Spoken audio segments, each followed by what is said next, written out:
Hello and welcome to episode 3 of Kneeling Not Standing. I have to remember to talk here and look there, but I'm joined by Jay Byrne. And Jay, you've been a footballer, professional boxer, you've obviously done promotions and stuff like that, a promotional manager within boxing as well, a man of many talents. You have your own gym here, which we're actually sitting here at Supreme Altitude. Thanks very much for coming on, and yeah, looking forward to hearing your story. Thanks for the invite, Paul. It's a pleasure to get a shot on your podcast, which I'm sure will become very popular, following from your Irish football fans' age, I'm sure. Hopefully, let's see what happens. But so far, enjoying it, because a lot of the time I'm just sitting back and I'm just kind of hearing what people have to say, and I don't really have to say too much. And when I was looking around, I know Kieran, Shadow Kieran, Boxing Bants has done a good few interviews with you, and I always thought the interviews you've done were very good, and you always have a good thing to say, and you're very honest and raw, and you don't seem to give a shit, which is what I like, and is why I was like, he'd be perfect to get on. Yeah, no, it's an honour to get asked to come on, to be honest. Yeah, look, I've always had that kind of an attitude. It's kind of, some people don't like it, some people do like it. You know, a lot of people have texted me after interviews I've given and said, that was a brilliant interview, great to see how honest you were, how raw you were about it. There's other people saying, geez, you should have held back on saying that, you should have held that. But again, I'm not one to hold the punches when it comes to speaking the truth in my mind. If I have an opinion on something, someone asks me an opinion, that's just kind of, I'll answer honestly. I'm not going to paper over just to protect people, or, you know. Yeah. I am what I am, I say what I say, and like it or lump it. Yeah, but I think that's the best way to be within life, within everything. So I suppose we'll get right into it from the very start, and just tell us what life was like growing up, and then we'll kind of go into your story of how you got into football, and then on from there. Yeah, growing up, typical young lad. I suppose it was a bit of a mess growing up. I was kind of always... Weren't we all? I was always fighting. That was really my thing growing up. I was always fighting growing up, and if it wasn't school, it was out on the road. It wasn't out on the road, it was football, it was on the football pitch. I was always fairly quick-tempered. Kind of came from the upbringing, I think. My old lad was fairly angry, kind of aggressive kind of fella. If I done nothing wrong, I got a thump. I didn't get sat down and spoken to, I got a thump, so it kind of led from, that's kind of where I went with it down the road. Obviously over the years I've matured a lot more, and I'd be the complete opposite now when it comes to that end of things, like, you know what I mean, or even with my own 2 kids, okay, you might have to give out to them every now and again, but I'd never raise my hands around like that. That would be my style, like, you know what I mean. But it's definitely how I kind of got into boxing. Was, you know, I kind of naturally took to boxing. I would never be the most technical or the most talented boxer, still wouldn't be, I never will be, but I was always aggressive. And even if you look at my fights, my styles over the years, it was always an aggressive style.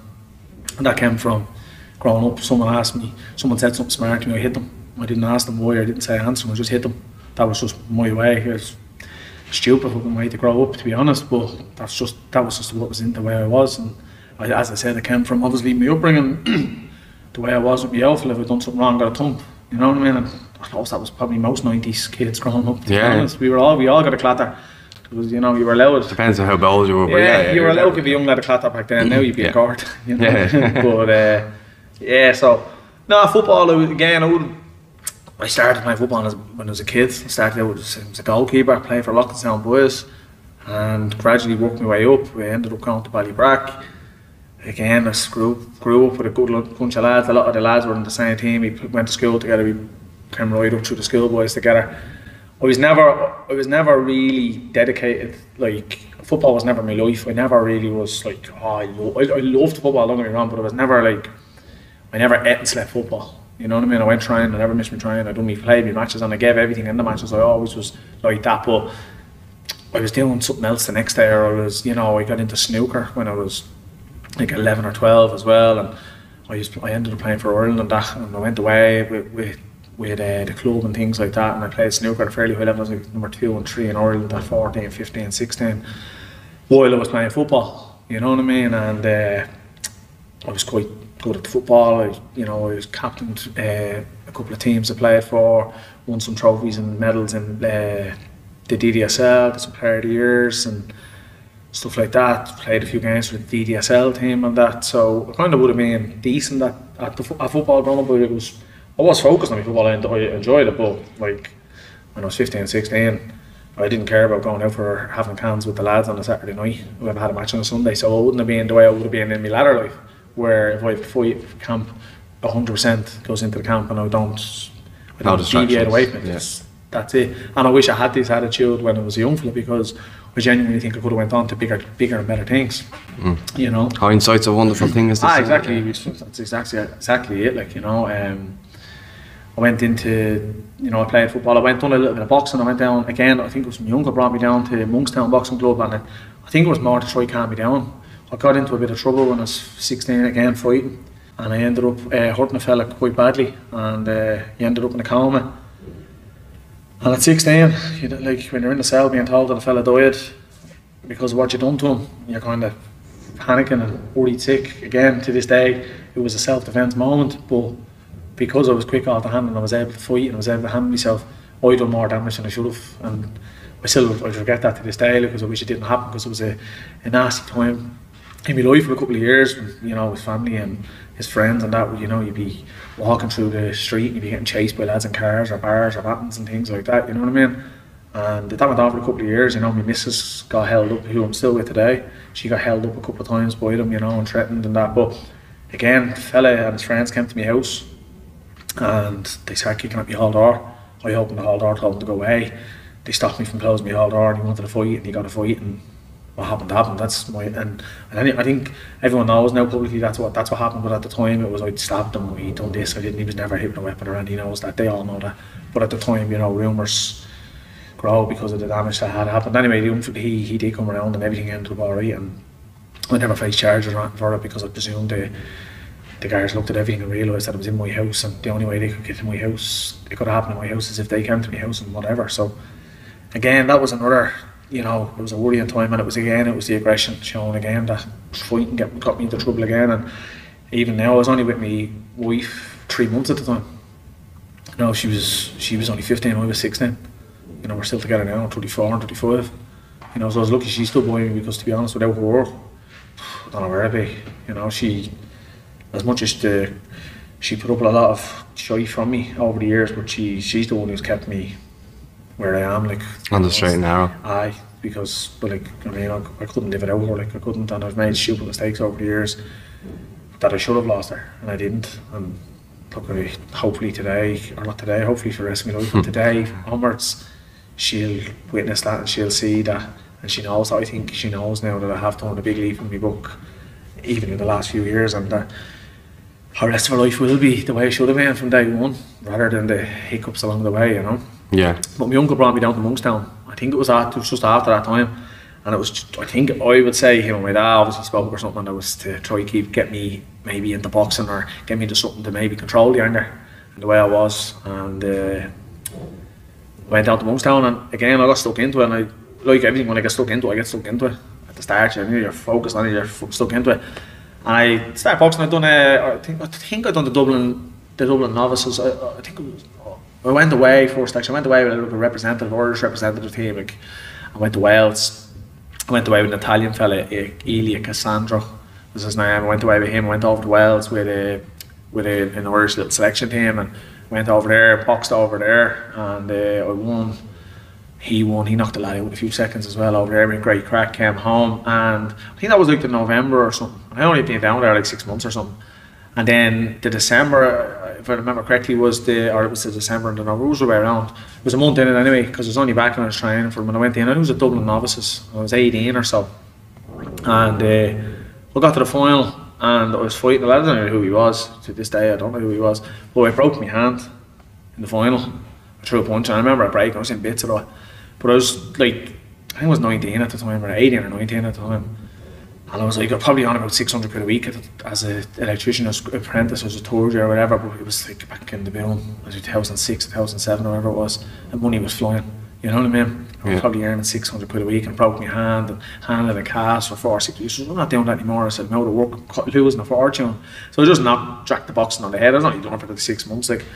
And that was it. I just said, right, I'm going to go back playing football, because I kind of got out of playing football when 18s came. And so I went back. I was going back. I went back and I played. I think I was with like Locktonstown or something, just playing in the Leinster Senior League, low Saturday leagues, whatever, with my mates.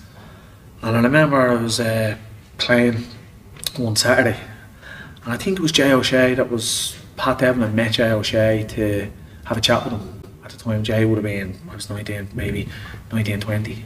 And he's playing over in Australia now. Yeah. Jay, but at the time Jay would have been like 16 or so I think Pat was trying to get on to Jay, obviously maybe to get him the Bray or whatever it was, presuming that's what it was. And it was up at Lockingstown. Jay was up with a friend of ours, and he was watching the game, and that game we were playing against Farm United, and I scored 4. I scored 3 of the goals were fairly good goals. And I remember then went to my great granny's 100th birthday, I think it was, or 99th birthday or 100th birthday or something. Pat was there because Pat was related as well. We were actually related. Pat and my nanny were first cousins. And I was chatting to him, and he says, "Oh, I seen you a few weeks ago. You were playing and blah blah blah." And I was like, "Yeah." He said, "Would you not be interested in coming up to Bray and get away from that shit Sanders plan?" I says, "Yeah, I don't mind." And this was the start of November, and I was like, "Yeah, sure, look." I said, "You're inviting me up. I'd love to come up." Like, yeah, I said, "That'd be a dream to get back to playing properly and all." I said, "I kept up playing. I went done a bit of boxing and that." And he was like, "Right, look, Will," he says, "pre-season starts in January, come up." So I said, "Grand, yeah." And so I said, "Lockdown, look," I says, "I'm going to just keep trying away," just I said, for till January. And I said, "Then I'm going to Bray." And they were like, "Yeah, grand, no water." So it's like this, a week later, I went down to train. It was an Astro in Monkstown, and I fucking got the ball and I passed the ball and I played the ball. I just made a step to the right and my foot went down a hole on the Astro and broke my ankle. And I had an ambulance gone off, cast up to the knee. But I was in that cast for the middle of November right through till the end of December or something, 6 weeks or 7 weeks, whatever it was. Call of Duty Modern Warfare had just come out at the time. So the first one, Call of Duty, actually Call of Duty 4, yeah. So was it 2007? I think that was. I literally sat on my couch and on my bed for 6-7 weeks. Just had my food handed to me by my missus, sit, scoff and eat what I wanted, not being able to move, not being able to drive, not being able to do any exercise, and I just ballooned. Like if I don't train, my weight just goes like that. It's the same now. And I went up and up and up, and I was like, "Jeez, it was 90 odd kilos," and at the time I was probably walking around at 66, 67 kilos. I was a skinny little young fella, like, you know what I mean? So I went to the pre-season training with Bray the first week in January. I got a fair shock because it was in Captain Park and it was sprints and running sessions. It was an absolute shocker. We stuck at it, didn't miss a session, stuck my head down. I just kept trying and trying and trying. I knew I wasn't going to get near the team. I was nowhere near good enough fitness-wise. Even if I was 100% fit, I still, it would have been tough to get into the team. You know, you had Dane Massey in the team, you had Webby in the team. Chris Shields, you said. Yeah, Chris Shields there. Look what they went on to do you know what I mean? Yeah, there was Shane O'Neill was there, who became a regular in the League of World as well. Dean Fletcher, Nicky Bourne, Sam Keane. There was loads of lads there. There was even other ones there that I'm forgetting. And so like them lads are very good players. They were all only 18 at the time. I was like, they were only coming from 17s or 18s up.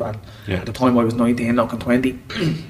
And so 2 of them went on to look what they did with Dundalk, Chris Shields and Dane for 2 exactly. You know, it was a great team. I played the futsal with Dundalk. I enjoyed the futsal. The futsal was deadly. I played on Saturday. Dane's father was Paul Massey was the manager, and we used to go out played on the Saturday. I loved that. Dane was brilliant. He was on the Irish team and all that. So was Shane O'Neill.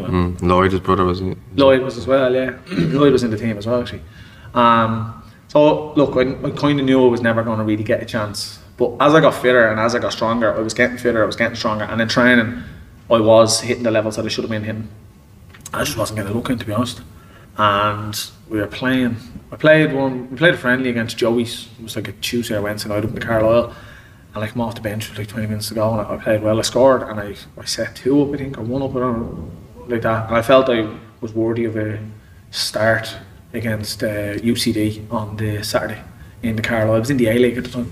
Remember he brought in that A-League? Yeah. It was like the reserve league, and I felt I was worthy of the start on the Saturday, and I didn't get any time. And I just said, "After this, I'm not doing this anymore." I said, "I'm a grown man, you know. I'm not here to be." I know the lads only 17, 18. Their dream is to be a footballer. I knew I was never going to be a footballer. You know what I mean? You were probably just doing it because you were good at it. Yeah. I just liked it. I was good at it growing up, and I was at a decent level. I just never really committed myself, and I said I would commit myself. Then I did commit myself. This was May at this stage. It was 5 months of full commitment. Everything I ate, I drank. You know, everything was focused on football. I never missed training the whole lot. I just never got a crack. I didn't get a show. And after the game, I made it clear that I wasn't going to be back. I said I had enough, and I said, not that they would have cared, like, you know what I mean. Bray would have had many players and better players, so they didn't give a shit. But I just wasn't happy, and as I was walking out, Paul Massey said to me, you don't throw your hat at this. And I says, I'm done, Paul. He goes, no, you're not. He says, I'll give you a ring later. So I had a chat with Paul later on. He goes, look, he says, just because you didn't work here, he says, doesn't mean you won't work somewhere else. He says, you have put the work in, he says, and he said, you will get a chance and whatever else. I said, I'm not going to get a chance here though, Paul. And he goes, well, look, he says, would you like to go somewhere else? I says, yeah, if it was an opportunity, I said I would, but I said otherwise I'll just go back and play Lads of St. League or whatever. And he goes, no, he says, look, leave it with me. So to be fair to Paul, I have a lot of respect for him. I've always respected the man for as long as I've known him. He's an absolute gentleman, great football man. He rang me, I think it was the next day, and said, no, it was that night. He said, can you be in UCD in the morning? And I was like, yeah, for what? And he goes, I'm going to start training with them tomorrow. I was like, oh, alright, sound, yeah. So I went out to UCD the next morning, started training, but I went out there fit, and I went out there strong. And I actually felt I would have got into that team at the time. I know I would have got into that team at the time. I'm sure the team was on the team, I remember Birmingham, the left full, Ian Birmingham, he was the left full. I actually played against him, I think it was the week after, in the training game. Like, they mixed the two teams and we played against him, and I actually went really well against him. They put me out onto the right, and I was playing on the right, and I actually went by him a few times. I put balls into the box and things like that. And at the time, John Flood went out the week before me, and he signed. So as you know, UCD, you have to sign X amount of scholars and X amount of pro contracts, or whatever it is. He signed the last free contract, basically. Your spot, basically. Yeah. So when I went out there, I trained. I was out there for about a month, and I played a few of the friendlies with them, and I played games and things like that. And I was actually doing well. I was getting game time, and Martin Russell was there, and I can't remember the main manager's name at the time. Jesus, I can't remember his name. I can't remember it. It kills me that I can't remember, because he was an absolute gentleman. He called me over one Sunday, and he said to me, look, we're very happy with you. He said, your work great, and he said, and all is excellent. He said, but I don't see you as a striker. He said, I see you as a winger. I said, I'll play anywhere. He said, put me left full, put me in there. I said, I don't care. So if you're willing to give me a chance, I said, wherever you want me. He goes, well, he said, that attitude alone is worth a chance. He said, yeah. He said, will you go down to Martin? He's going to go and get your paperwork sorted. So I was like, yeah, I really appreciate it. And I was buzzing, I was delighted. Actually, was really delighted. I bleeding tears in my eyes and all the time. Never forget it. It was in the UCD, just outside the train. You know, where we trained. Darver site that were out there at the time as well. So I went down and went down to Martin. I said to Martin, I had to come down to get contracts or something to get signed. And he goes, yeah, hang on. He says, I just need to get a scholarship, the paper for scholarship. And I kind of was like, scholarship? What's he on about? And I was kind of sitting there, and he came back and he goes, yeah, there's loads of paperwork around this, Jay. He said, it's to do with the scholarship. And I says, what's that mean, Martin? I didn't have a clue. I said, what's that mean? And he goes, well, he says, you get your education here and all. He says, Martin, I says, I'm qualifying as an electrician soon. He says, I couldn't be on the scholarship. And he goes, oh, fuck. He says, leave it with me. So they're in the boat and come back down to me, and he says, Jay, look, he said, Floody took the last, whatever it's a pro or whatever it is, the last contract outside of their scholarships. He said, it's all we can offer. He says, there's anything you can do. Is there anything you can do? I says, lads, I'm qualifying after Christmas. I said, there's no way, like. So I said, I can't check an apprenticeship, like. They're like, right, leave it with us. So that was like, I think it was a Sunday morning or a Saturday morning. And I remember going home, I remember ringing my mum and my dad. And I said to them, I said, well, what do you think I should do? My ma said, I don't know, she said, I think it'd be a great opportunity. She said, be in UCD, like. She said, yeah, but I said, I dropped out of school in third year.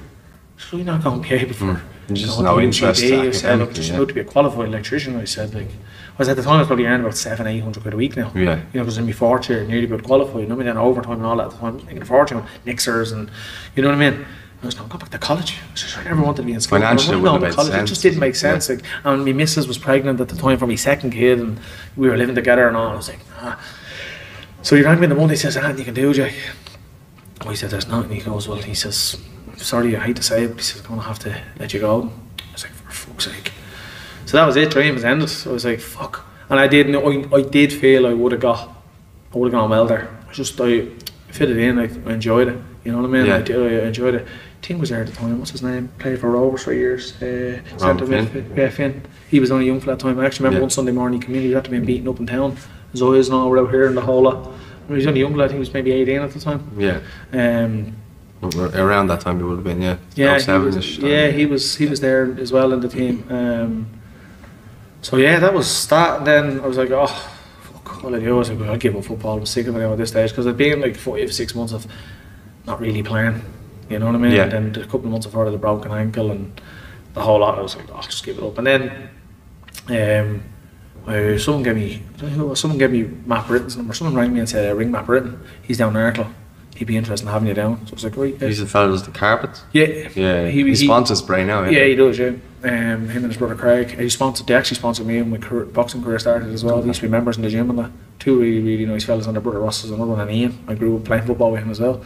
So yeah, I rang Matt and I explained the situation to him. He said, yeah, I'd love to have you down. So I went down to Arklow, straight into the training. I was straight in, adopted this brand, played a few friendlies, things were going well. And I was putting a decking down on my balcony in my apartment, which was probably 4 foot wide by 8 foot long. And I was sticking down the decking, and the last board needed to be like trimmed in half. So I got a handsaw and I had my knee on the wall as I was cutting it, and I chopped straight across my knee, a gash about that size, about that wide.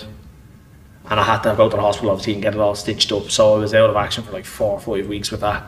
And I remember going back down, the league had started 2 weeks into the season. It was the Leinster Senior 1, and the league had started, and Matt had a great team together, a really great side together, and they were tipped to go and win the league, which they did get promoted that year. I think they might have won it as well. And the league had started, his team was settled. Went down and got back training. I didn't play this Friday, didn't play next Friday. He said to me on the Friday, look, I go down and play tomorrow for the second team. He said, need to get minutes under your belt. I was like, yeah. I went down. I was playing for Arklow Town. I went down to play Arklow Celtic of all the games to go down and play. You know, Saturday games usually go down and have a kick about, you know, just get minutes under your belt. Went down there. It was like playing Mean Machine, you know, like the film. I went down a pair of white pair of Vapors, and at this stage I adapted to being a winger from the UCD time, and a pair of white pair of Vapors. I went down there. They were on the age. They were the ones with the big long blue tick on them, but they were like a soft material on the outside. Yeah, you wouldn't like getting stood on with them. Yeah. No, I went down. I've come off the pitch. I did with my eye closed, a bump on this side of my head, a gash on this knee. My boots were ripped. We got absolutely kicked around the place. I said to man, holy shit, that's still a league for, but you know what I mean? It was like I was killed on the pitch. Now I done well. I did do well in the game. I know I done okay in the game, but I was kicked off the park. I was like, holy shit, man, because I would have been a quick winger at the time. You know what I mean? And oh jeez, every time I got the ball, chop, kick, you know, elbows, going for a header, you were getting elbowed, you were getting flying kicked. It was madness. It was. So I was went in, and a couple more weeks passed, and I played 15 minutes here, 20 minutes there, and I just said to Matt, I'm finishing work. I'm leaving to drive down to Arklow. I said, it's for what, like, I'm not playing. Like I said, I understand your team's picked, and his team was winning, so I didn't deserve to be in the team. You know, I would have probably been in the team if that injury hadn't happened, because I was playing well in the pre-season. I was like, So I just rang him and said, look, I'm going to call it a day. And he goes, look, he said, if you insist on it, but he said, look, it is a squad game and etc. I said, look, Matt, I said, there's too much travelling down to Arklow. I said, to not be playing. And he said, no, look, I understand. So we ended up going down to Tech then, played for Tech. Really enjoyed my time at Tech. Noggin, wasn't it? Stradbrook. Right. Stradbrook. Really good. A new guy had gone in, Alan Reynolds, took over.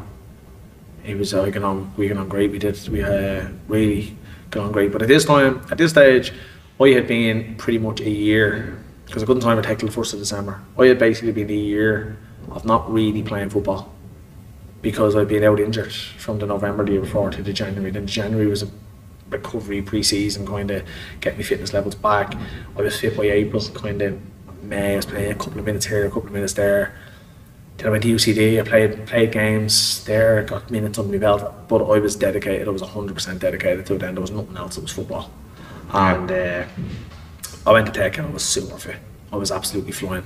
They were in the same league as Arklow, and I went in. Alan was taking over. The very same time I went in, he took over, and we hit it off. You know, he brought in some new players, some experienced players in the whole lot, and I went straight into the team.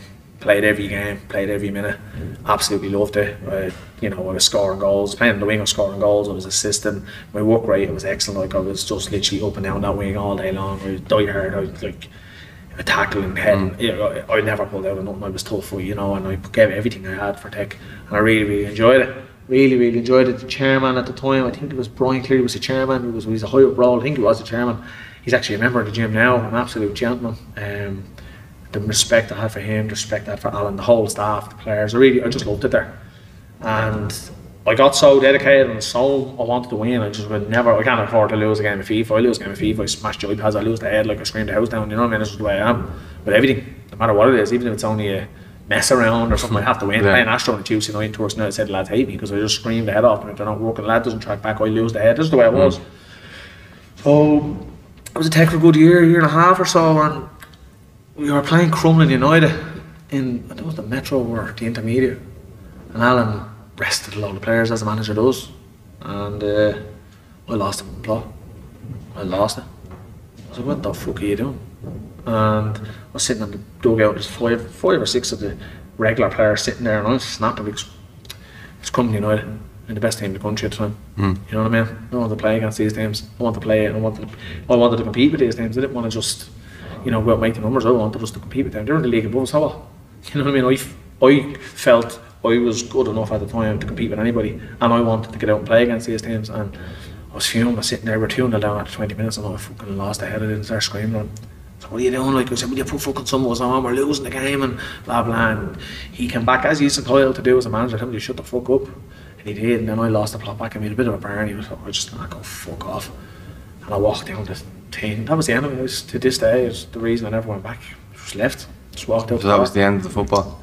With Tech, it was. I walked out. I said, I don't know. I was fuming. I just hated losing, and we were being beaten so easy. I understood he was resting players, but my opinion is, and it's still the opinion today, if you're a footballer, if you're a boxer, you should be able to play every week. If you can't play a game every week, there's a problem with you. It wasn't as if you had Champions League football now, playing Leinster Senior League. You'd be able to play every Sunday or Friday night. You go out, you can't. Once a week. Give it up, man. Once a week, like, you know what I mean? You should be well conditioned. And I don't understand why he was resting. I couldn't. To this day, I do understand, and you know, managers are entitled to do what they want, and entitled to rest players and all, but I feel if you have players, okay, you might rest some players might not be able to do it every week, you might be carrying knocks on, but like, at the time I was in the fittest condition at that time in my life I'd ever been at, and I wanted to play. I wanted to play every game, so probably throwing the toys out of pram because I didn't play the game. But on the other side of the coin, I think anyone that was like me at the time and was dedicated like me and really wanted to win every single game would have understood that, you know, well, he's entitled to feel like that. That's he puts it in every single week, every week, so if he can do it every week, he should be entitled to play every week, you know what I mean? Yeah. Unless I wasn't good enough the week before, fair enough to throw me out, like, you know what I mean? But yeah, I ended up leaving then, and I went, that was, again, it was the November seemed to be the months that pop up for me all the time, because I was mid-season again. Greystones were in the league, and Greystones had like 3 points at the time. They were struggling badly. They had lost all their team because they'd been relegated from the top league the year before, so Rich O'Hanlon and all them lads left, and they all went up to Wayside. A lot of them did anyway. So they were struggling, and I don't know how that came about, but I ended up going to Greystones, and my mate came with me, who I grew up with. He came with me. Gary Murphy, who was after leaving Joey's, I think finishing Joey's 18s at the time, centre half, was a good player as well. Gary ended up the captain down there. He came down. We ended up staying up. We ended up getting to like 26, 27 points. Actually ended up beating Tech in the last couple of games of the season to stay up, believe it or not, how it works, like, you know. Sat in Greystones for 4 or 5 years, loved that as well. I really loved Greystones. The manager, as a Horn, was a gentleman. All the players are great friends. They're still great friends. Really enjoyed that. But coming to the end of that, there was an accident. There was a couple of young lads in the area that had an accident in Thailand. They came off a bike and one of their eyes was banjoed, and the people were talking about raising money, fundraising and things like that. And I got chatting to one or two, and I said, yeah, look, if I can help out, I will, I'll do something. And I said, look, maybe run a white collar event. No, I'd never really done boxing. I'd done it for 6 months back when I was 18 or whatever. So I said, look, I'll do the fucking fundraiser, to run a boxing night or whatever it be. You know, we raise a few bob, whatever else. So I actually had got into coaching. Sorry, we're winding back a bit. I had done a bit of coaching when I was 16, right through in football. I started coaching under 11s team, back when I was 16, 17. And I coached them for 2 or 3 years, and then I was out of it for a bit. But at that time, I had all them young lads that I had coached, and a lot of them lived in my house in the state and things like that. And they were all, I think, what would they been at this stage? So these were the lads that you coached? Yeah, as kids, and they'd all grown up now at this stage, and they'd grown up. You had the reason then to. Aye, so I had a pot of lads there that I knew. If I said lads were taking up ballet dancing, half of them would have said, yeah, come on, we'll do it. If Jay says that's good, that's what we do. Because the lads would have had a lot of respect. And even now, like, I was at a stag there a few weeks ago, just a local thing, and a couple of lads I coached walked in straight over by a point, sit down, which is massive respect for them. There's lads that I coached when they were 11, you know, are 28, 29 now, And I've got them jobs in my place, I've got them jobs in all companies, I still have relationships with them, I still get on very well with them, they're very good friends of mine still, you know. I have a lot of respect for a lot of them young lads, and they'd be the same with me, you know what I mean. Some will still text me and ring me now, you know. I remember there was one young lad, he went over, was coaching when he went over to Charlton on trials, and he was getting bullied over there by the English, you know, typical, you're Paddy, you're this, you're that, the other, and he was ringing me nearly every evening crying, because he didn't know what to do. He was just upset, he didn't want to be there, he was homesick and the whole lot, and it didn't end up working out for him to come home, but I think he ended up thumping one of them, you know what I mean. He was a tough young lad as well.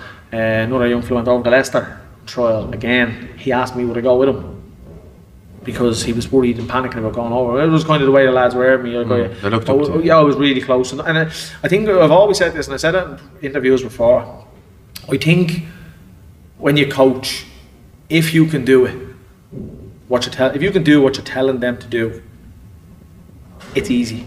Coaching is easy. Now, you don't have to be the most talented to do that.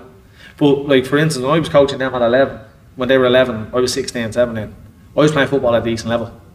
So if I was setting up to do something with them, like a shooting drill, you could be assured when I was showing them that drill, I put the ball in the net. Yeah. You know what I mean? I wasn't, no disrespect to fat old lads, but I wasn't a fat old lad standing there with a smoke in my hand saying, do this, do that, do this, and they're looking going, do 5 laps. Yeah. You know what I mean? I wasn't one of them. Everything I would never have told someone to do something that I couldn't do. And that was the same when I went into boxing coaching. So back to the charity thing, I called on a load of them mates. I called on lads I was playing football with at the time. Craig, who actually owns a gym with me now, he as well had a fight on it, and we ran a charity event. That was a 6-week training, and the lads they fought at the end of it in the Noggin Inn, and raised a few bob or whatever. But then at the end of it, the week after, because I got back training the lads, all them young lads would text me, Jay, what are we going to do now? Like, are you still doing the training? Are we still going to have to train? And blah, blah, blah. And I was like, no, it's over, lads. We're going back playing football, and I was like, fuck off. Like, yeah. So they were still contacting me and texting me. And I said, you know what, fucking maybe I'll have a look at this. So I did. I went and looked at setting up an amateur boxing club, and I'd done that, and I set up a boxing club. And because I've been out in Crumlin a few times at Monkstown back when I was a young fella, I kind of touched base with Philip Sutcliffe Senior. Yeah. And he gave me advice and stuff like that, and he welcomed us out. So I had a handful of lads. My brother, my sister was a kickboxer at the time, but she came over and done the boxing. My brother had done the white collar thing. Craig, there was a fella, Sean, Cody. There was probably 10 loyal lads. So we just started building. Then we got premises that we rented from a kickboxing club, and it just grew. You know what I mean? But again, even the boxing, I wouldn't have showed them something that I wasn't able to do, and I wasn't a boxer.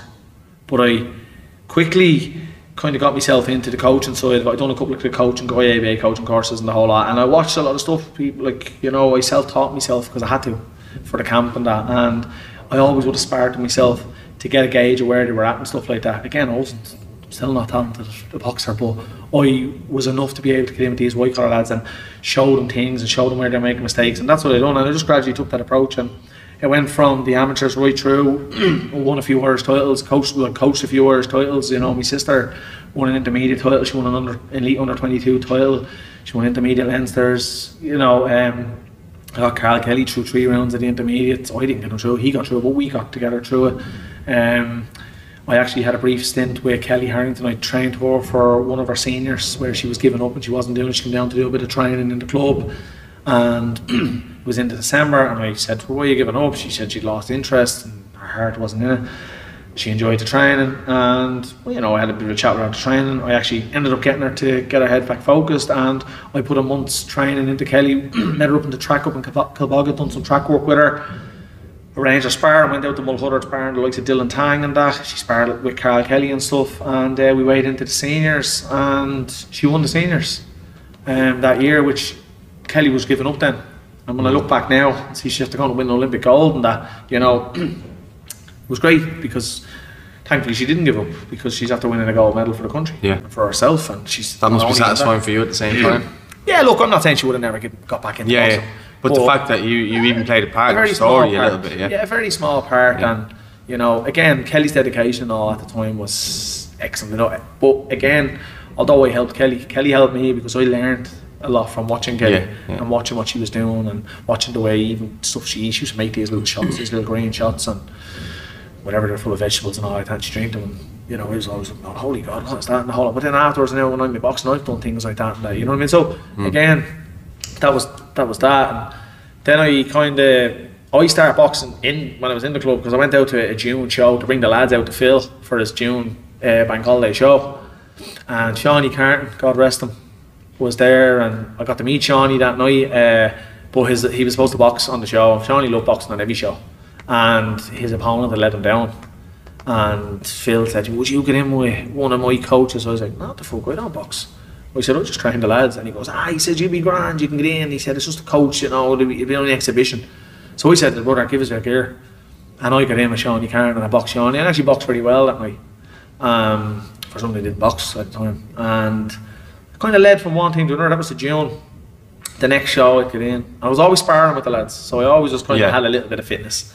And the next show I got in, and all of a sudden it was coming to near the end of the year, and the Dublins, it was the first October festival was happening. Man, Peter Barry and DIA run the October festival. And I said, fuck it, I'll get into the Dublin novices. So I put myself in, my brother in, my sister in, and Craig, and 4 of us went in.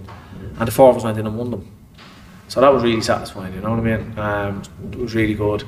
So about 3 weeks after that, the Leinster Year 3 novices were on. The Year 1s weren't till after. I said, fuck it, we'll give the Year 3s a go. That was anyone that was boxing 3 years could get into them. So we said, we'll probably be slaughtered, but sure, we'll go into it.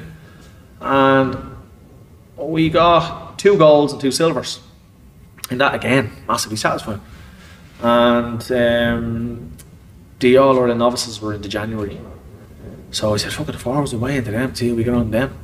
And we got into them, and the 4 of us got to the final, and the 4 of us lost in the final. I actually lost Owen Duffy in the final. You know, Owen Duffy, who ended up going pro. Look, he beat me fair and square. But that was really my amateur boxing. That was it. Like, it was a 6-month period from not putting on a glove, really, bar the 6 months I had when I was like 18, to now it's, what was this? It was probably 26. At this stage, 27 maybe, probably 26 in the June, and probably turned 27 in the October or whatever. And what happened then was, I got a message on Facebook from a fella from the UK, from London, and he was asking me, had I got a team of boxers? And again, I was never a boxing man, as in, I was still a football man. Still playing football this time, you know, and for Greysound. And I never went to watch boxing. I never knew any boxers. I never knew anybody in the boxing game. Like, I would have barely known who the Olympians were at the time, or who. I just was no interest really in the boxing. You know, I would have watched all the big fights on the telly and all, but I wouldn't have been interested in amateur boxing. I didn't know anything. It's been like me now. Yeah, I just didn't know. It wasn't my thing. You know what I mean? I was football at the time. I didn't, you know, I had no interest in it, apart of the 6 months I had amongst them. So this fella contacted me. He was like, yeah, we have a team of boxers. Oh, send me the weights. So I was fucking all the lads in the club, put them all down. I said, lads, you might be going to England, and clubs that they're asking us over. So we got on to man comes back, I'll have a match for this, blah, blah, blah. How much do you want for coming over? And I go, shit, what for coming over? What's this lad on about? And I said, what do you mean? And he says, well, obviously it's going to cost us, but how much? And I says, oh, where is it? And he gave me the date. It was in Croydon. London, London, Crystal Palace. It was in Fairfield Halls. It's a big place. The Beatles actually played it back in the 60s or 70s. Big place. So I was like, what do you mean? And he says, well, I can bring you over and they put you up. And I was, yeah, just pay for our flights and accommodation, but we'll come over. Well, he didn't know anything about courses or anything at the time, you know what I mean? I was thinking this was amateurs. Yeah. So there was 6 or 7 of us. We picked up, told the lads, we're going to London this date, everything's paid for, blah, blah, blah. Lads are delighted. We go over with the vests and the headgears and all, thinking this was amateurs. We got there, weighed in against these fully big grown men. And half of our lads were 17, 18, skinny little whippets standing on the scales. And I'm going, oh, mother of God, these lads are huge. And I weighed in against this lad, Rodney James, I think that's his name, the kickboxer. So down we went, and we actually done well. I can't remember the score. Done very well. My fight, I was beating your man, he hit me a kick, then he hit me a knee. The fight ended up getting stopped, and there was carnage in the place. We could evacuated out of the place and escorted out and all that sort of madness. So, that was a very good trip, very enjoyable, but it was like semi-pro, unlicensed. It wasn't fucking, I made sure the lads wore their headgears and their things anyway. It looked a bit cheap, but it was what it was. Got a bit of experience. Come home, I think that was in March, came home, a month later, I got another message on Facebook. I've got your contact from Dean, from Croydon, wants to know, can you bring a team over? So at this stage we twigged that it wasn't amateurs. So I just said to me core group of lads, I said, look at lads, this lad wants to go over, fight over here, so this would be more like the pro stuff though. He's into lads, oh yeah, these are young lads getting a free trip away, loving life with their mates. They thought this was the dream, you know. Didn't give a shit about the amateurs at this stage. Although we were still training and still, you know, going to club shows and things, they didn't care. They wanted this. So I said, great, man's name is Pete Stone, became personal friends with him afterwards. So off we go, up a team of 5 lads, off we go, went over. I was fine, Carl Kelly was fine. I think my brother Glenn, Kieran Kenny, and I'm not sure the other one. There was another one, there was 5 of us, and we went over. We beat them 5-0, and me and Carl won 2 belts, 2 in 4 Nation semi-pro belts or whatever they were. Delighted, loving like coming home with these belts. The belts were all over there in the corner. It was like if we won WBA belt, this was coming home. What the fuck, like, you know what I mean? Especially because you kind of got into it quite late. Yeah, it was, again, and the belt had no meaning in the boxing world, but to us, this was like, what the fuck have we just got? Like, if you go to the club shows, you get a little medal put around your neck at the end after your 3 rounds, and well done, it's a draw. And we're going over there was like 1,000 to 1,500 people in the place. It was in a big nightclub, lovely fashion, like proper ring walks, you know, proper fucking thing, lovely small lace gloves in your pro shorts. This was, to us, this is what boxing's about. You know what I mean? Yeah. And that grew, that just like literally took off. Like he wanted us over 3 months later, we went over. I think the next time we won 8-2, about 10 over. We went over like 4 or 5 times, and they put us up in the play the fights and put us up accommodation and stuff like that. So it was great. Did you click the purse thing at that stage? No, I understood that, but what I did say to your man was, look, pay our flights, pay our accommodation, and we're happy. We'll still cost him a few bob, you know what I mean? And he'd pay for, I know in the end, during our last one, Tommy McCormick come over as a cutman, and he paid for Tommy to come over as well, you know what I mean? So it was well respected. Like, we collected a few belts and all, but we went into some fights, like some good fights. Like, but it's very funny because a lot of the fighters that were on that scene have gone pro now. There's 2 or 3 of them that were in MTK now. You know, your one Lenny Fuller was with him. He was in the final of that thing against Stephen Donnelly, the boxer competition. The box, Stephen Donnelly beat him, and he was on it. And there's another lad Draper. There was a good few of them that were actually ended up on the pro scene as well. So I was still doing the amateurs in the background, and we still had all the kids coming up and all that stuff. And this was taking off for us. So this was when were we fighting? When are we fighting? Every 2-3 months we knew we had a proper pro fight. Like this was the pro fight. Like I done 8 rounders, I done 10 rounders. But what happened was, because we were coming over, we were bringing teams, they were selling the tickets so easy over there. But the word got around. So then I got a phone call from, what's fucking Lee's name? He held an Irish title. It's from Leeds. Jeez, here's this now, he'd be disappointed. Can't remember a second name. Lee Murday.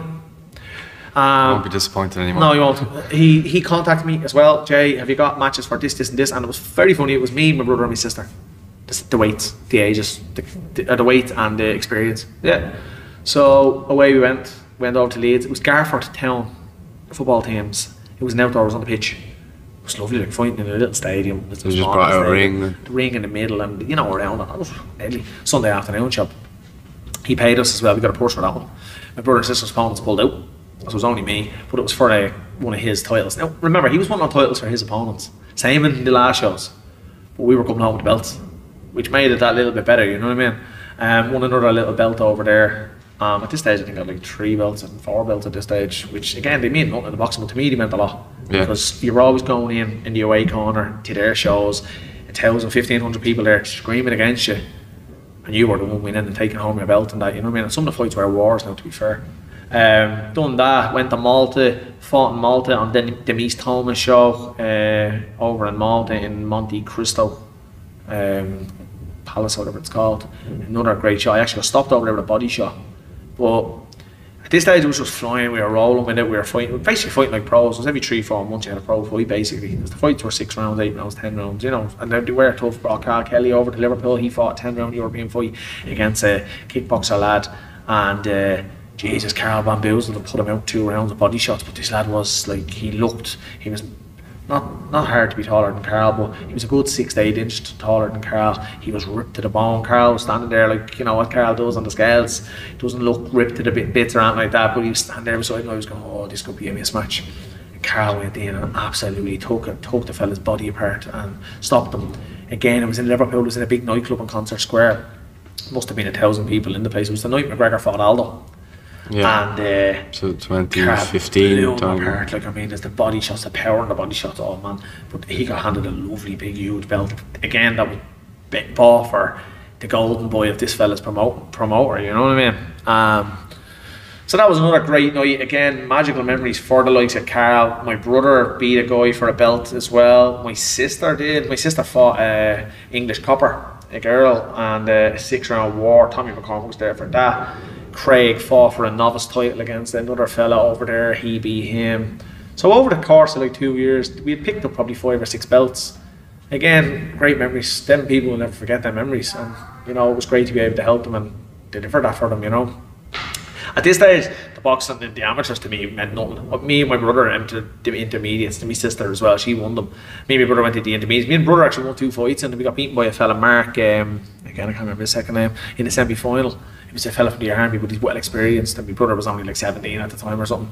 And that was it. That was it. I didn't want to box amateur because I didn't like that whole tip run, you know, hit a punch, run away, hit a punch. It was going over to the UK, 1,000 people around the ring screaming. You're standing toe to toe with a fella having a war. There's blood, you know. It was a proper fight. And that suited me because to go back to earlier where I said I just love to fight.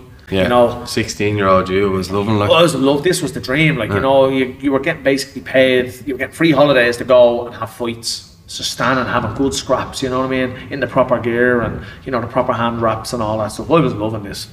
And coming back then, you go to an amateur show and you get in with a lad, he'd be tip, run, and going around the ring. I know it's an art and I know it's a different sport, in my opinion. Amateur boxing and professional boxing, I think it's totally different. You know, and I was like, done with it, no interest in it. Kept the club, kept training all. And then I was getting this place. And when I was getting this place then, I said, I'm done with training amateur boxers. I don't want them in this place because this gym to me is, if I was paying the membership for here, the last thing I want to do is walk in and see a lot of kids running around throwing boxing gloves and screaming and shouting and all. Like, that's not where adults want to come after work. They get away from their kids after them. You know what I mean? They don't come here to the kids screaming and shouting and all that stuff. So I just said, nah, I got away from that. Obviously I had Carl and my brother and I had kind of fallen out of the boxing at this stage, and I still had Carl with me. And after the last fight, it was in March, I think, and Tommy was there, and I knocked the lad from Portsmouth out in like 50 seconds. It was a bad knockout as well, he was in bits. And Tommy said, would you not think about going pro? He said, that suits you way better. He says, well, what you trying? He said, you're sparring the amateurs. He said, but you're totally different. He said, when you get into the ring against these lads. I said, yeah, the amateurs is all in, out, in, out. I said, I don't have that. I should just come forward and fight. And he was like, right. He says, I said, well, so how do you go pro? I don't know. I didn't even know what the name of the professional boxing company was in Ireland or nothing. Didn't know what to do with it. I knew who some of the pro boxers were, you know, because Deco's last amateur fight before he went pro was an exhibition with me. We became friends. We had exhibitions 2 or 3 times on the Noggin shows as the main event, just to get the crowd, and that Martin Wall was another one. Yeah. But didn't know who all these, you know, great amateurs were, and I didn't know anything about the pros at all. So I was like, whatever, Tommy. So we got home and Tommy said to me, no, look, I'll have a chat with Eddie. And I said, all right. So he had a chat with Eddie Highland, and I said, right, I'll go pro. I just followed the lads. I don't mind. Because again, I didn't give a shit. Yeah. It was March that time. So at the time, Frank Stacey was starting to run his shows. The one that had Ricky Hatton involved in running the show and that. So I started training. I went pro. Again, I sparred Fitzy, Andy Fitzgerald, before the Regency show that was supposed to happen in February. And it was being videoed, being recorded. We had recorded, Tommy had recorded it. When I applied for my licence, they said, what was your amateur career? And I was like, I didn't really have them. And they're like, well, we'll have to see you spar. I was like, yeah, no bother. I said, sparring Andy Fitzgerald. And I said, any footage of it? I said, yeah, I sent the footage and they gave me my licence. So, got my licence and just took off then. I said, right, yeah, go pro. But I dedicated myself, like, it was 100%. I had my boxing gym, but I hadn't opened this place yet. It was that year, like, but I had a little chamber, like a single chamber. Yeah. And I done everything in that. I done all my cardio, all my strength and conditioning. And I went out to Eddie every evening after work and done me boxing work, me training work, and the whole. I was an absolute chisel to death. Like, I was in the best conditions probably of my life, getting ready for that fight. I was petrified because, again, I didn't know what to expect, because I was gone from being amateur to semi-pro to now going pro. I thinking, wow, these are all pros, I'm gonna get killed, like, you know what I mean? Yeah. Didn't know anything about it at the time, and so I had an opponent and he pulled out. Who he was, can't remember. And the week of the fight, my opponent changed. I was being fighting a lad that had 7 wins and 3 losses, and I'm breaking it. You know, lads, he's won 7 fights and only lost 3, he's going to be deadly. And Tommy was like, you'll look good beating this lad. I think Mark Dunlop actually matched the fight for Frank for me. And Tommy said, don't worry, you'll beat this lad and you're going to look good beating him. And I was like, nah, Tommy, no way, man. I was shaking.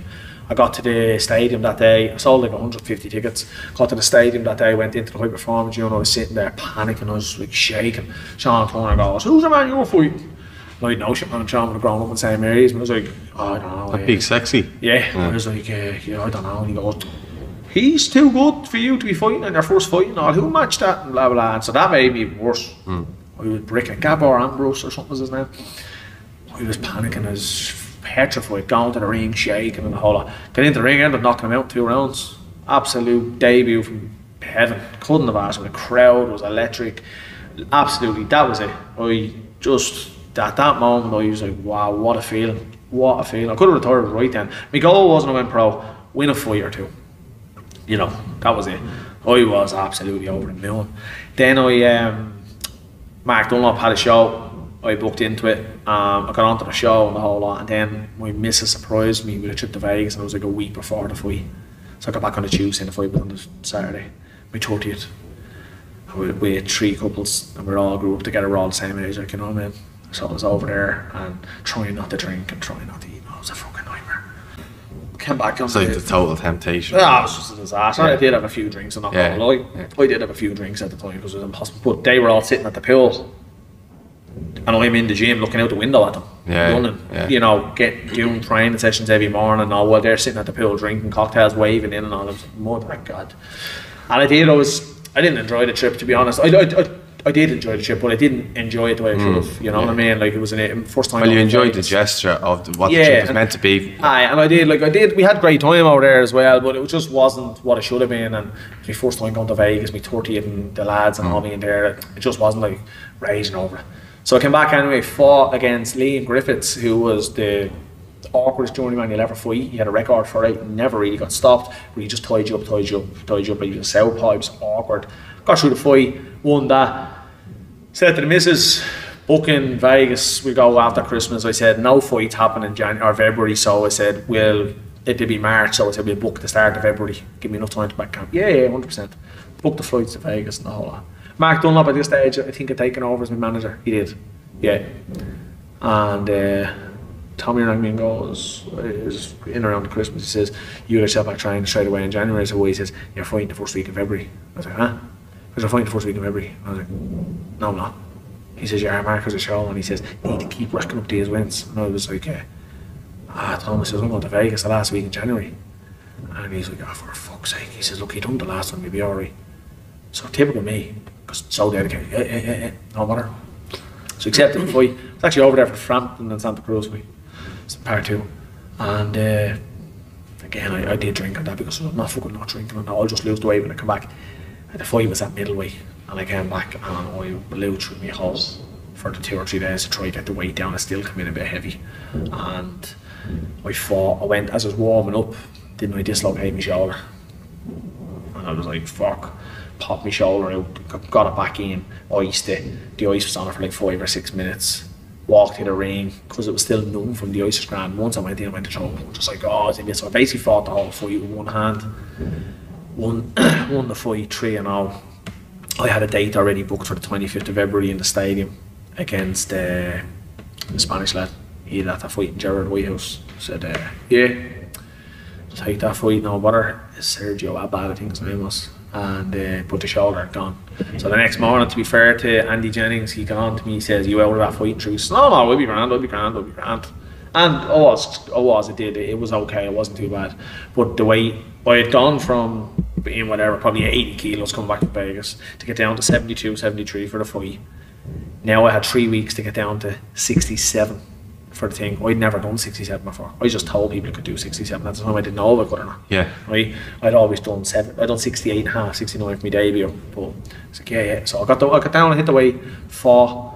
I was drained in the fight, I'll remember it. I won the fight 4-0. I got a phone call 2 days before that fight from Tommy saying, do you want to fight on Sky Sports? And I'm going. Now you have to remember, this is a man that never boxed. Done 6 months then, novice boxing. Then I got into the amateurs, fought in a couple of club shows, done the novices, whatever. Then I got into the semi-pro thing, gradually built up on that. Then I'd gone pro. I fought these journeymen. Okay, 2 or 3 of them were decent journeymen. 2 of them were winning records. 3 of them were winning records, I think. And all of a sudden, I'm being asked to fight in Sky Sports, and I'm going, me? And I'm still playing football on a Friday night for Enniskerry, or for Greystones. Yeah. At the time, maybe it was Enniskerry. At this age, I might have gone to Enniskerry into management. Actually, I was in Enniskerry. And I'm like, Sky Sports. I said, Tommy, me? He goes, yeah. He said, yeah, it's all if you want it. And I was like, yeah. Who am I fighting? Not that I knew, because I didn't know anyone. Yeah. And he was like, Felix Cash. And I was like, oh, who's he?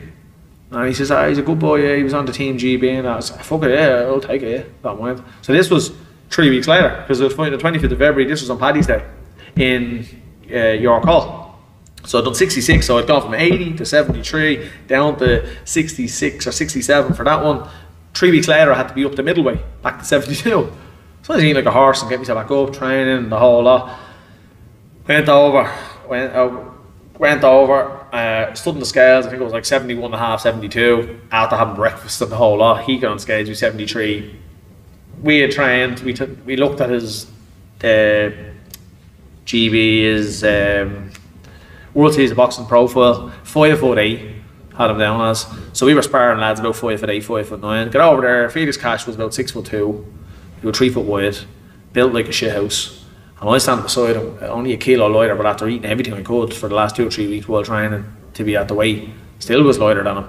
I know he was so much smaller, but I was bricking it, because I remember saying to Tommy, I think that's him there, and Tommy goes, but that's not him, he's a fucking light heavy or something. I was like, right, man.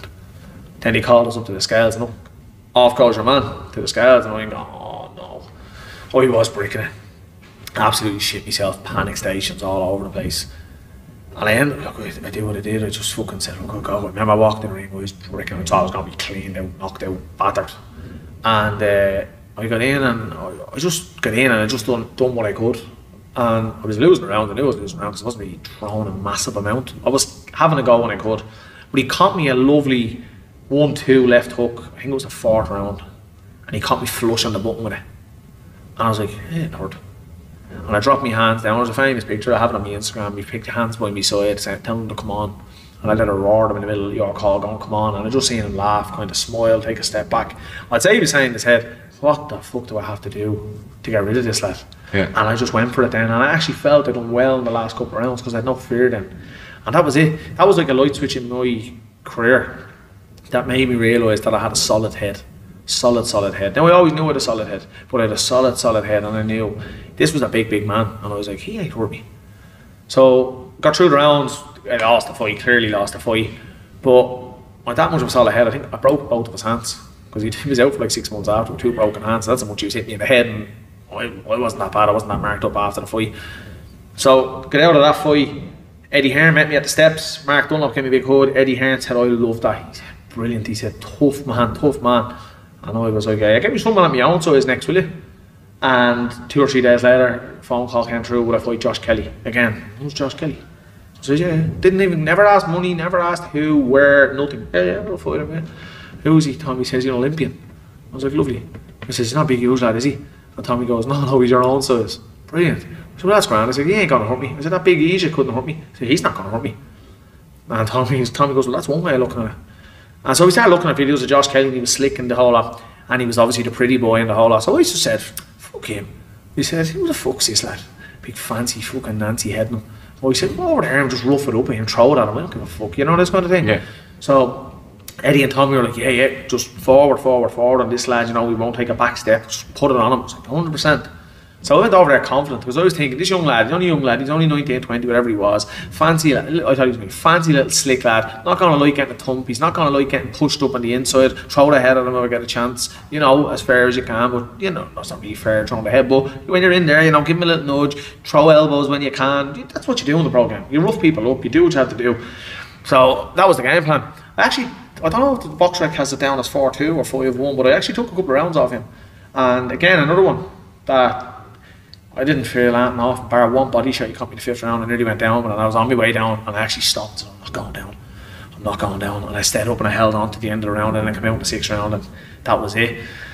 Got through that one again, and At that stage, I was getting tired. I could feel the wear and tear in the body. I got home. I had already booked a date to fight in May 25th in the stadium. It was supposed to be against Gerard Whitehouse, but the word was from his team that I wasn't. When I lost to Josh Kelly, I wouldn't be a worthy opponent to fight Gerard for the Celtic title.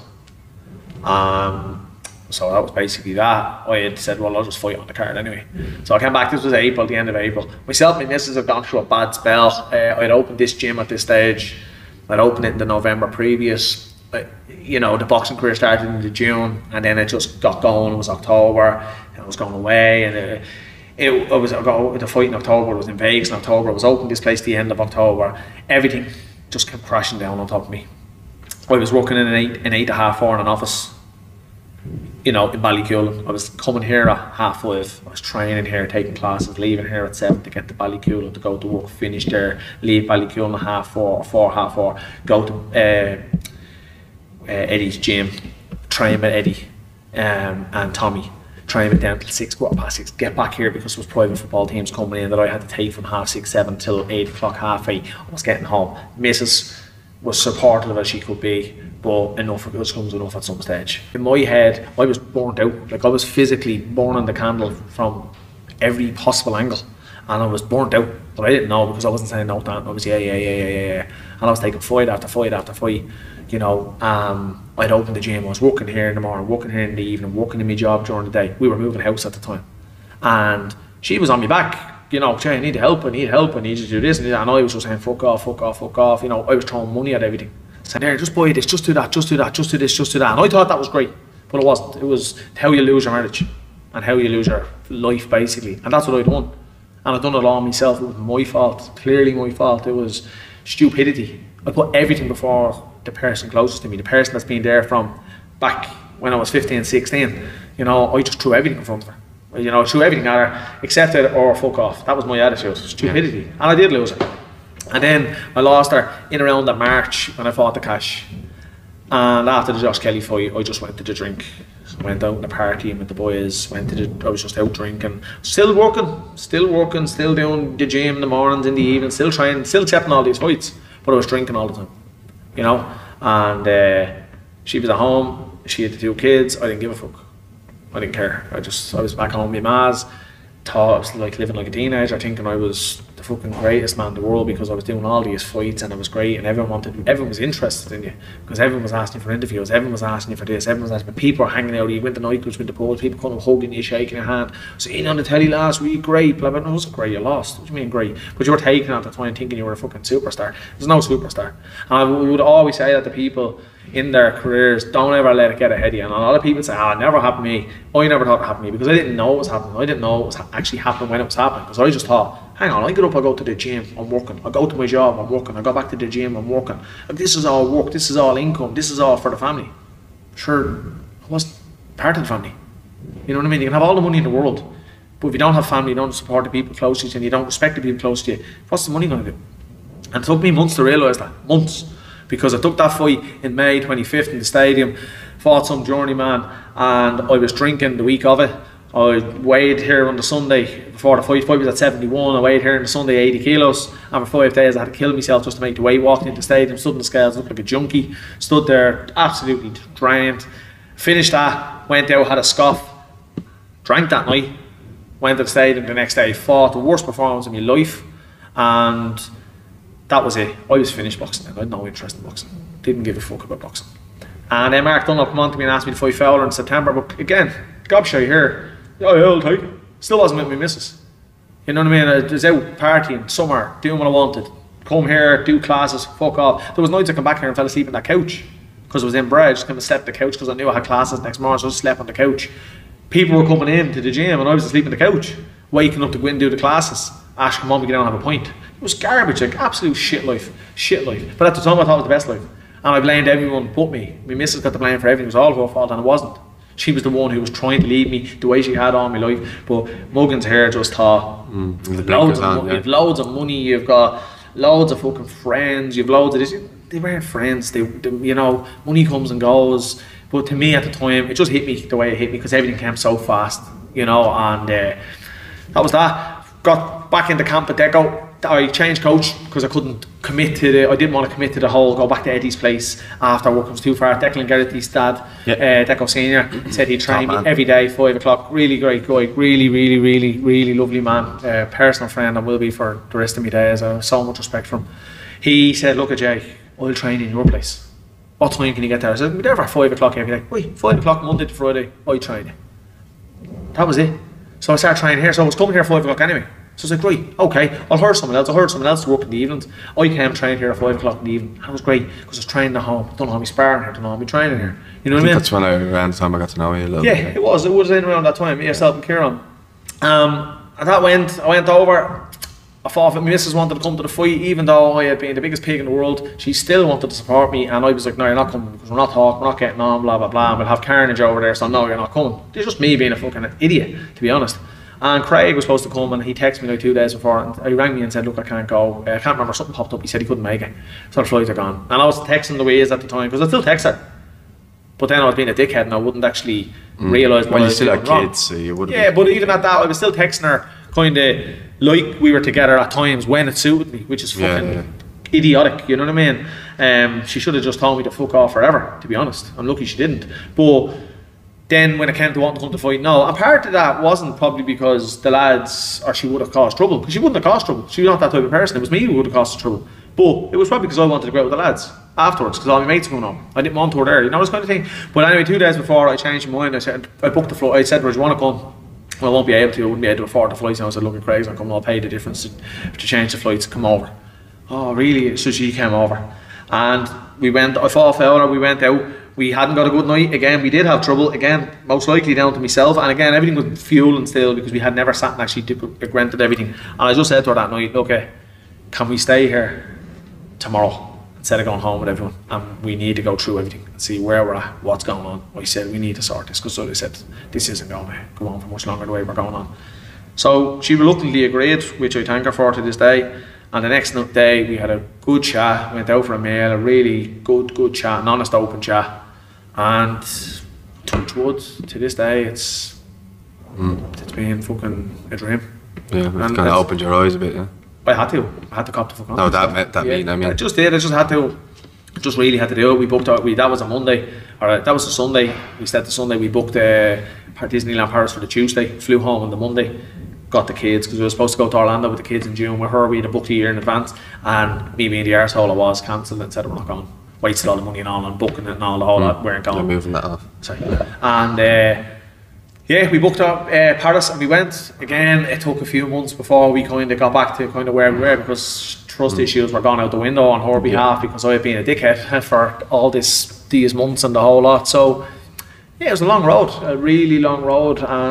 But from that moment I realised what I had to do to change, and that changed me. And to be honest with you, to this day I really feel that I feel I'm a decent person, I feel I'm a good person, you know. The future will hold. I'm training with Pete Taylor now. I may have another fight after Christmas. It's not a must, you know. I don't need the money from fighting, I never did. So the money's never a thing, it's more if I want to, and I do want to fight, but if it's right. Yeah. So if the right staff are here, so it's not going to deviate away from my time from my family. If the family are happy, and if they're supportive, and if they're okay with me fighting, regarding it's not going to jeopardise things that we have on holidays, it's not going to jeopardise going out for food with the kids, me being that balance. Me being an aggro fucking cunt at home and I couldn't wait and all like that. They don't need that anymore. They've had all that. I've had my fun.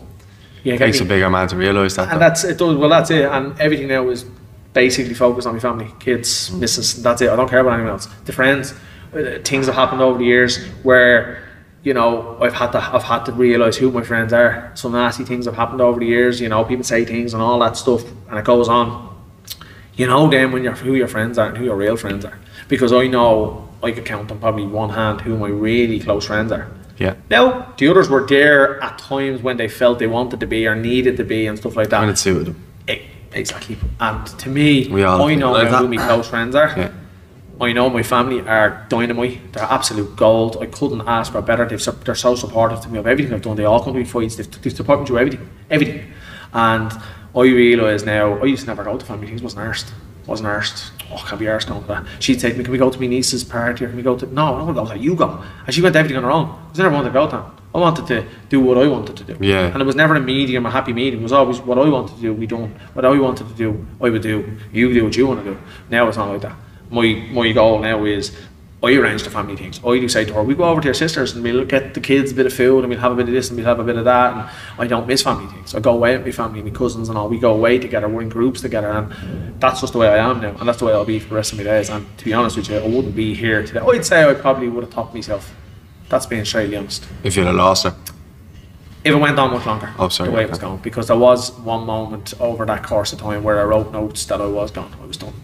I had enough. I wrote notes, left them in my ma's, and I was done. I'd had enough. I went for a drive and I bottled it, to be honest with you. I was gone though, I had enough. I think my brother might have found the notes or whatever, but he was ringing me, and that was coming to the end of that summer, and it wasn't me, I'm not that person. Yeah. And I wrote notes, I had enough, and I bottled it, to be honest. I bottled it. Well, luckily enough, I would have went on. It would have ended up happening because I only realised I realised when it was too late what I was losing, and thankfully still have her. Yeah. You know, that's really it. That's where I'm at the minute now, and there's a lot. Yeah, more. but you seem like in your life at the moment, you seem quite happy. I know, like with your wife and stuff like that. And I know, social media can look so different, but you actually look like a happy family at the moment. I know you were out celebrating a wedding there recently, and I think your daughter was going out in confirmation or something last week. And it looks like things are happy and going well for you again, which I'm happy to hear. I'm hear that. They are, like, it was from the outset, as you said, social media. A lot of people think you're a superstar and you're living this brilliant, great life, and people think you're worth millions, and because you're signing on Sky Sports. If they knew the money you earned and the money you get after people take deductions or people take what they take out of it and stuff like that, I never done it for money. Yeah. Every time I fought, I used that money to book a holiday. We just went away. Yeah. You know what I mean? And that was it. So they didn't make all the money people think you make. People look at you and think, I'd be a clever man, business minded and stuff like that. I don't know how to say it's just a shame because we don't we're going to have to wrap this up in a sec, but we actually don't have a chance to kind of go into more of that, where you obviously you hosted shows and stuff, you actually built cards and stuff like that, and we unfortunately won't have enough time to do it, but we might have to do a part 2 on it. But I look at it, your kind of story is amazing in that sense, kind of coming from nothing in boxing. I mean, you spoke about Kelly Harrington. I know you've had Katie Taylor in this gym. You've sparred with Conor McGregor as well. I know he's not a boxer, but these are the world class athletes within combat sports that you've actually made memories with, regardless of, as you said, you didn't get in it for the money, but you've made good memories. Yeah, and look, it's come at a cost as well. But it did, and that's the thing I always said. I never did it for the money. The biggest thing for me was memories, as you said. Like, I didn't want to just go 4-0, 5-0, 6-0, 7-0, 8-0, and just keep fighting that level of opponent. The reason being, one, it's boring. You know you're winning. You know you're going to win. Oh yeah, but it's a step up because this lad, might have a winning record, but he's still a journeyman. You know what I mean? He's still getting paid to lose. So to me, that there's no benefit in that. I just felt like, at my age especially, when there was no point. It was pointless. So I said, no, look, I want to have shots, and when I got the shots, I took them straight away. I didn't even ask who, I didn't ask the money, because again, I never boxed for money, so the money never bothered me. If I got paid 500 quid, if I got paid 5 grand, if I got paid 10 grand, it didn't bother me, because the money wasn't my end goal. My end goal was get to the highest level you can get to in the sport, to compete at, and try to get something out of the sport. And in return, I got 2 belts, and I defended one of the belts. And I fought for 7 or 8 titles out of my 19 fights. And you were on TV, because even that Celtic clash, that was on TG Car, wasn't it? Yeah, that was the last man standing competition, the one against Craig O'Brien. But it was on TV though, it was on TG4. And then you obviously had Sky Sports. 3 Sky Sports, I had a TG4, and I had a Box Nation. The Paddy Gallagher one was on Box Nation. So I had 5 TV nights. Okay, they didn't go the way I wanted them to, but it's still TV exposure, something to look back at in years to come. A national broadcaster. Yeah, it's I was in the headlines in the papers, big page spreads when I won the titles, when I went over to Scotland and won the 2nd title. And the great thing about the title wins and the memories I made were they were all done in the away corner. A lot of people win Celtic titles, and they win the home corner against, like, see the Celtic title fight, my first title fight. I was so nervous coming up to that fight as well. It was going down to 66 kilos, the first time probably in my life. Growing up when I went past that weight, like I was going in against a fella that had a big name. You know, he was a great amateur, and he had done everything right in his pro career in Jerry Whitehouse. And you know, I was the novice boxer that had gone pro, and nobody had me down to win that fight, bar myself and my team, obviously. Yeah. And again, I was in the away corner, and I was brought in to lose. You know, remember what I said earlier on about the 6 months previous to the fight. The fight was in December. I wasn't worthy to be his opponent in May, because before the Josh Kelly fight, they said when I lost to Josh Kelly, I wouldn't be worthy to fight White Jer.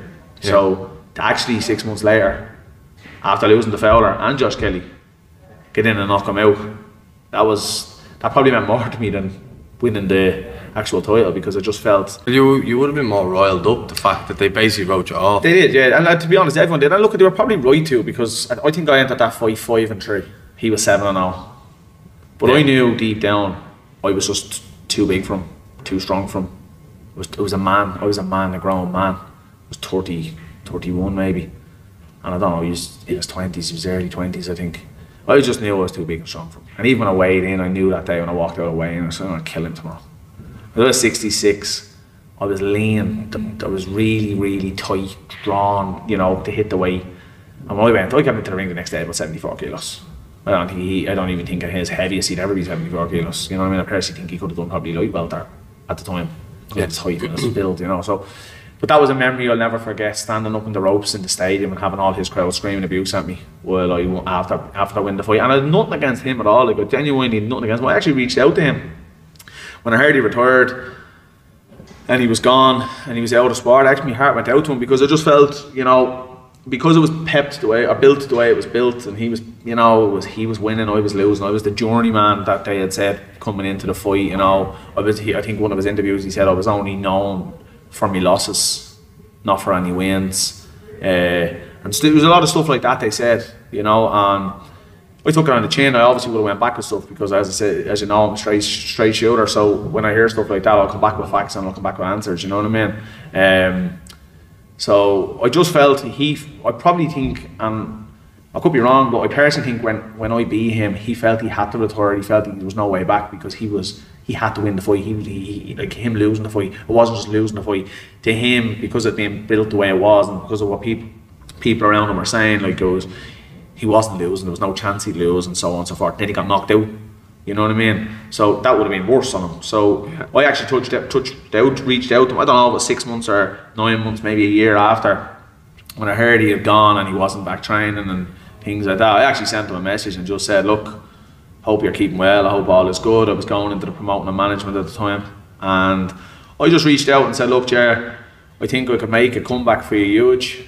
I think the Irish boxing community would see it as something big, that I've brought you back and I'm going to manage you now, and manage you to a Celtic title or an Irish title. I said I'd be willing to vacate my title if I can get you a Celtic title.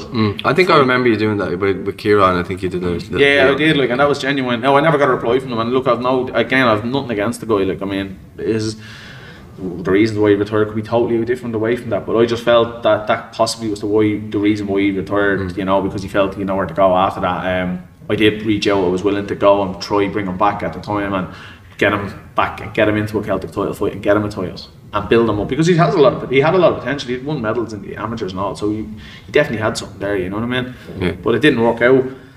You know, that was one of the better memories for me. Like, that night was probably the best. And I said after that fight I was retiring, and I probably should have. You know, saying that I did go and win another title after that, but that would have been a nice way to go out, you know, because I've had a few ups and downs, really more downs probably after that fight, and because of kind of the Craig O'Brien fight, and I think I fought Paul Keane as well. Is that when you started hitting on the too much? No, the too much stuff was that year. That was, believe it or not, that December was the end of that year of my stupidity and madness, really, you know. I had a great picture. It's actually on a sitting room wall of myself, Louise, the two kids, Deco. With Deco's in it, Tommy is in it, my brother Glenn's in it, and Eddie, who was my original coach, is in the picture as well. And was a great picture. It's kind of come full circle. Yeah, there, yeah. And I've actually got the tattoo on my arm of the night of when my 2 kids ran into the ring, and I picked the 2 of them up, and the 2 of them were in my arms. I have a tattoo of that. So it's what I'm saying about memories. They're stuff that will never leave me. You know, that night will just never leave me. You know, it was, and to have the ways there that night was big, because it was only the September or the October when I went over to the Fowler fight that we actually patched things up and got back together, which was probably the best day of my life that we actually did get back together. Probably better than the time we actually first met each other, because I said to you, I don't think I'd be here today if I hadn't got her, like, you know, man. So that was that, you know. So that's what I say, and if I could put it out there to any pros, like, you know, I know I'm not someone to tell people how to go do their career, like, you know what I mean.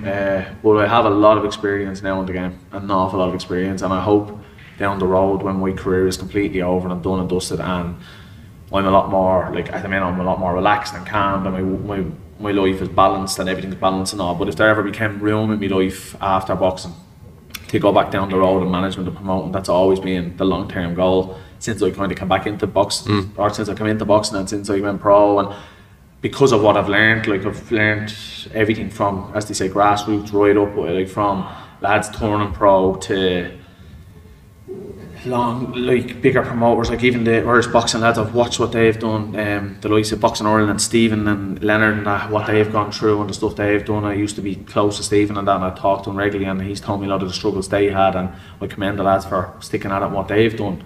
But I've also been around the Sky Sports scene where I've been over there, and I've dealt with a few of their lads. I've done a bit of matchmaking for them at times, so I know how that kind of area works.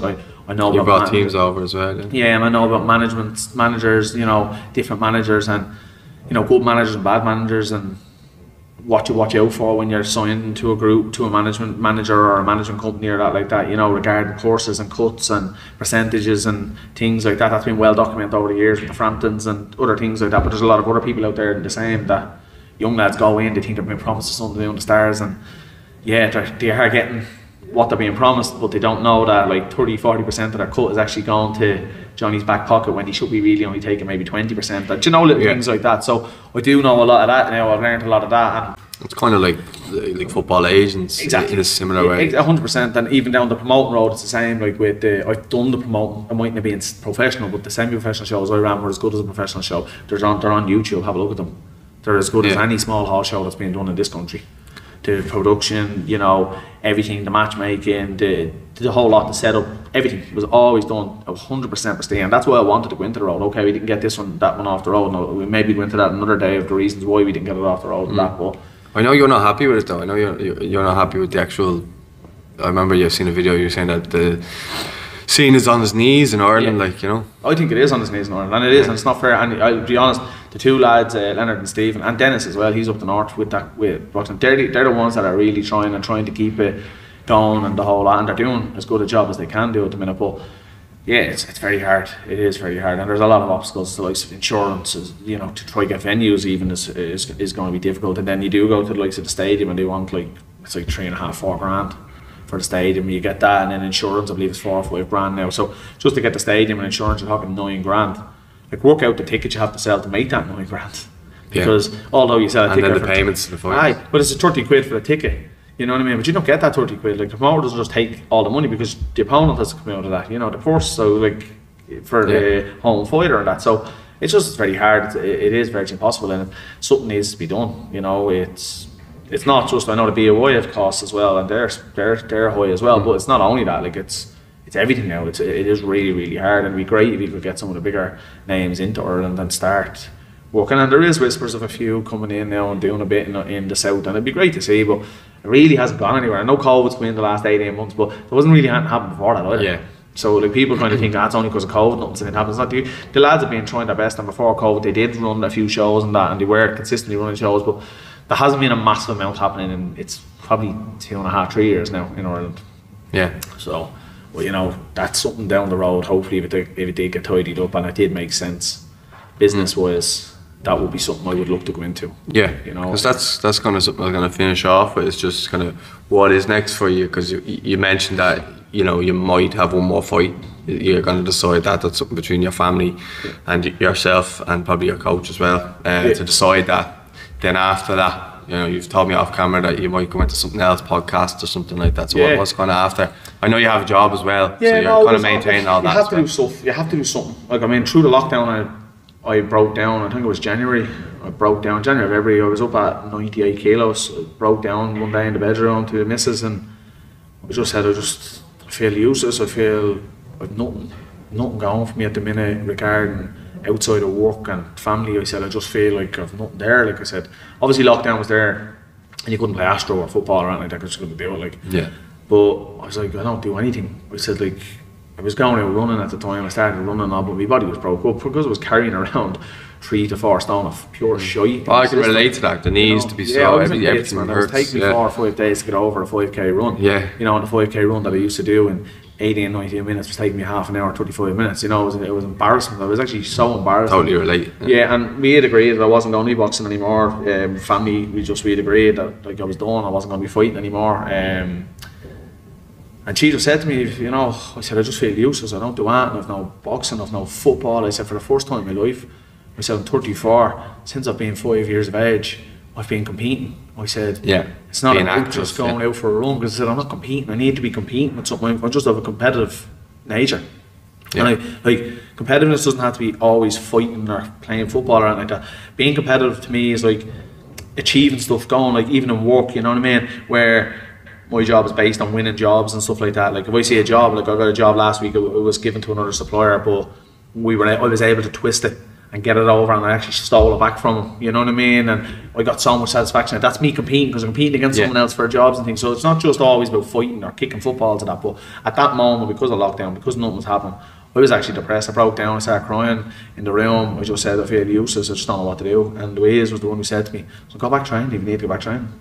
And I said, nowhere to train on. And she said, well, you discussed with Pete about going out to Pete last year. She said, why don't you not see about going out to him? That was actually March, that was. That's Pete Taylor, in case and it was Pete Taylor. So I just text Pete, and I just said, look, Pete, I was supposed to go out to you last year. I said, obviously COVID and all that, hitting the fight never happened. And I said, I was just wondering, would I be welcome to come out? And he said, yeah. He said, I said, grand. This was a Wednesday, and it was the day before Paddy's Day, actually.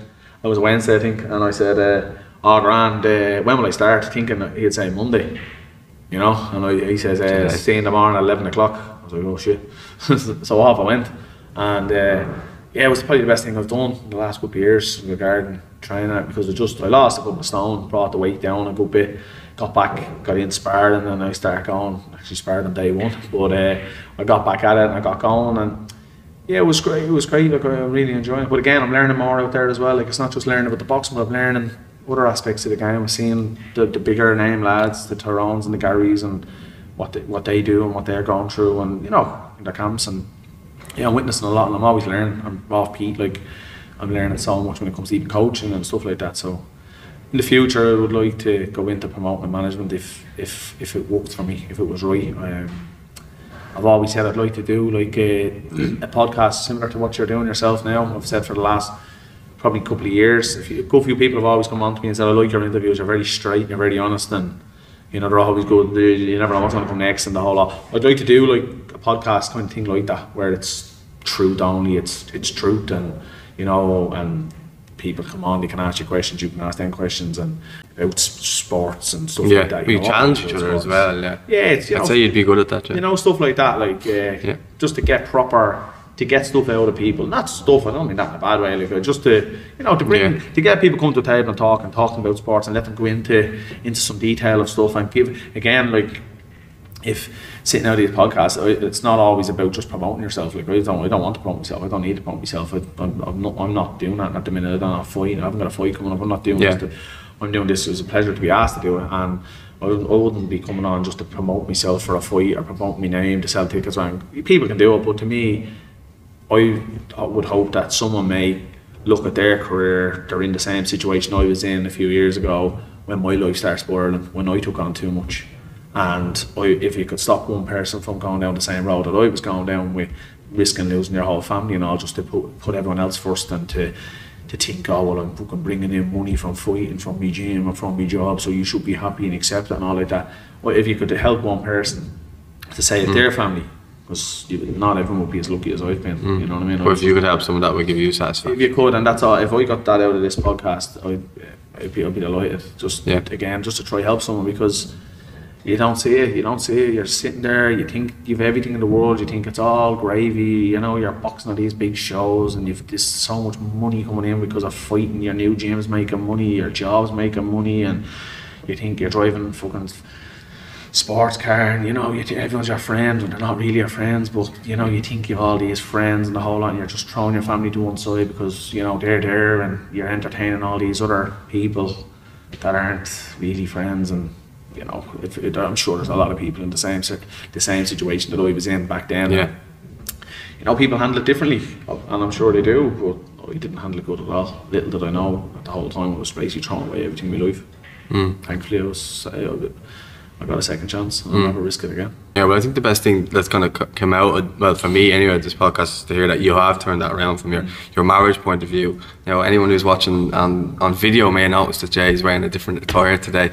It's because yesterday the camera just switched off towards the end of the podcast for the last couple of minutes. We actually have to go on probably another 20 minutes into this, which I'm happy enough about anyway.